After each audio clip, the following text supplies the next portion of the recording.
Bienvenidos a la unidad 3. Aquí se verán los principios rectores del derecho privado contenidos en el Código Civil.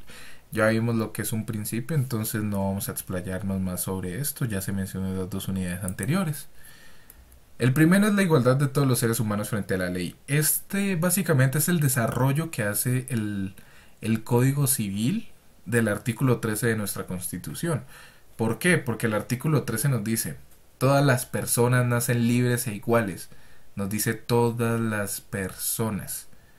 Entonces, pues ya cuando nos vamos al Código Civil en su artículo 74 y nos da la definición de persona, siendo todos los individuos de la especie humana sin importar edad, sexo, estirpe o condición, pues tenemos la claridad de que esta norma trata a todos los individuos de la especie humana, a todos los seres humanos de la misma manera frente a la ley.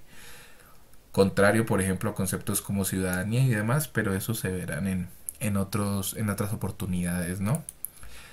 Segundo, monogamia y libertad nupcial. Respecto a este ya se hizo referencia igualmente en el de los principios constitucionales. Se ha de entender que estos dos principios son los que rigen el contrato de matrimonio, que es un contrato muy especial.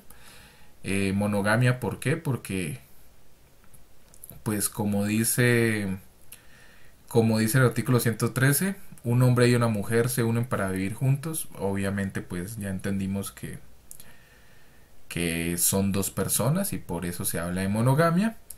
Y segundo, se constituye y perfecciona por el libre y mutuo consentimiento de los contrayentes. Pues claro, o sea, ellos son libres de adquirirlo. Hay un precedente histórico de que la mujer no tenía esta libertad, pero como todos sabemos, pues esta sería una violación del anterior principio de igualdad de toda persona frente al derecho, y pues ese régimen se vio ya derogado por la ley 28 de 1932, que estableció en igualdad de condiciones el libre y mutuo consentimiento de estos contrayentes. Propiedad privada individual, pues el Código Civil es de un corte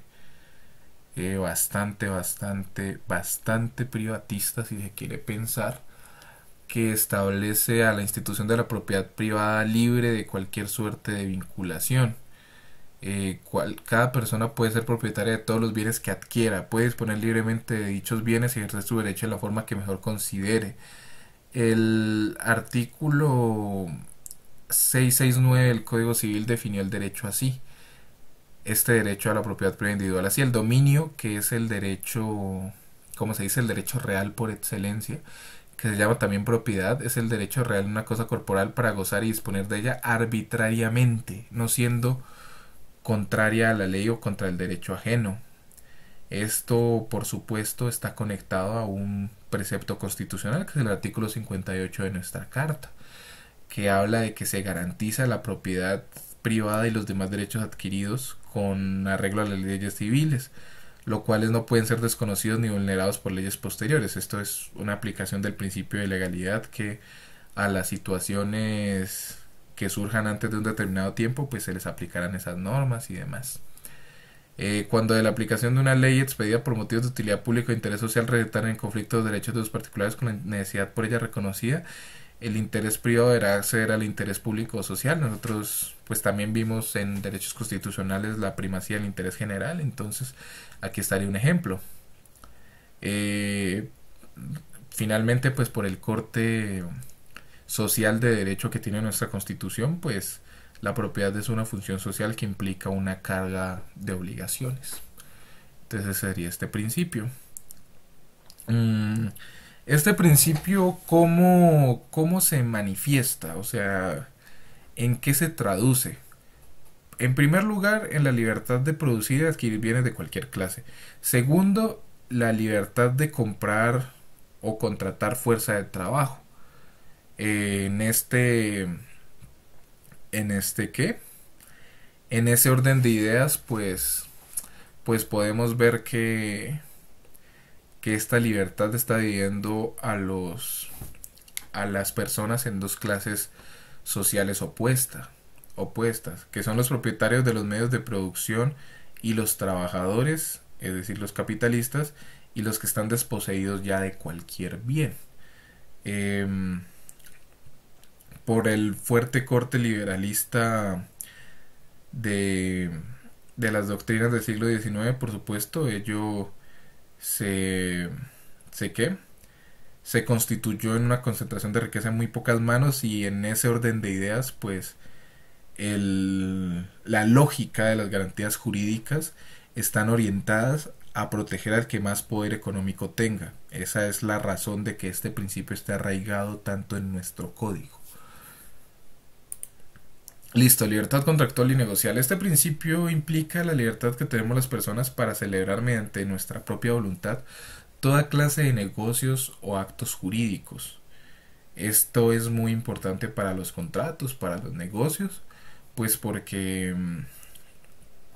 se traduce en el ejercicio libre de acuerdo a los artículos 602 y 618 del Código Civil, que son el eje principal de la libertad contractual en nuestro Código Civil, siendo el primero: todo contrato legalmente celebrado es ley para los contratantes y no puede ser invalidado sino por mutuo consentimiento por causas legales, eminentemente una libertad de contratar. Y segundo, conocida claramente entre los contratantes, debe estarse allá más que a lo literal de las palabras. Pues claro, la libertad de contratar o de negociar pues va a estar íntimamente ligado al fin que vamos a perseguir las partes al hacerlo, y es nuestra voluntad que sea así y no de otra manera. Listo, la libertad testamentaria. La libertad testamentaria hace referencia a la posibilidad de testar. Recordemos que no es necesario porque ya existen parámetros legales para pues que guían la actividad sucesoral, pero pues está en nuestra libertad hacer un testamento consistente en la que es básicamente disponer de los bienes que se tienen en vida de cara a la sucesión que se hará con ocasión de la muerte de un causante. Pues esto tiene por supuesto sus límites. Básicamente actualmente los límites a la libertad testamentaria están en cabeza de los legitimarios, pero por ejemplo ya de no existir esto ya se puede disponer de más porción del patrimonio, etcétera. Bueno, esto se repasará con más ahínco en la parte de sucesiones, pero pues la libertad testamentaria se traduce en eso, en la libertad de disponer los bienes hoy que vivo de cara a cómo se repartirán mañana que ya no esté, y ya, eso es libertad testamentaria. Reparación por daños y perjuicios. Bueno, esta es una doctrina muy clara, no solo en nuestro Código Civil, sino también pues en muchos otros campos del derecho, por ejemplo en el administrativo y demás, que establece que todo daño que se cause debe ser reparado, y si yo causo daño a otra persona se nace la obligación de repararlo a través, por ejemplo, de la denominada responsabilidad contractual, extracontractual, el delito o el cuasidelito, que son fuentes de las obligaciones, etcétera. E igualmente la reparación de los perjuicios, es decir, de lo que se cause a otro con ocasión de un daño, está regulado en los artículos 1604 y 2341 a 2360. Estas dictan las reglas generales que han de tenerse en cuenta a la hora de la reparación de los perjuicios. Y ya ese sería todo, muy amables.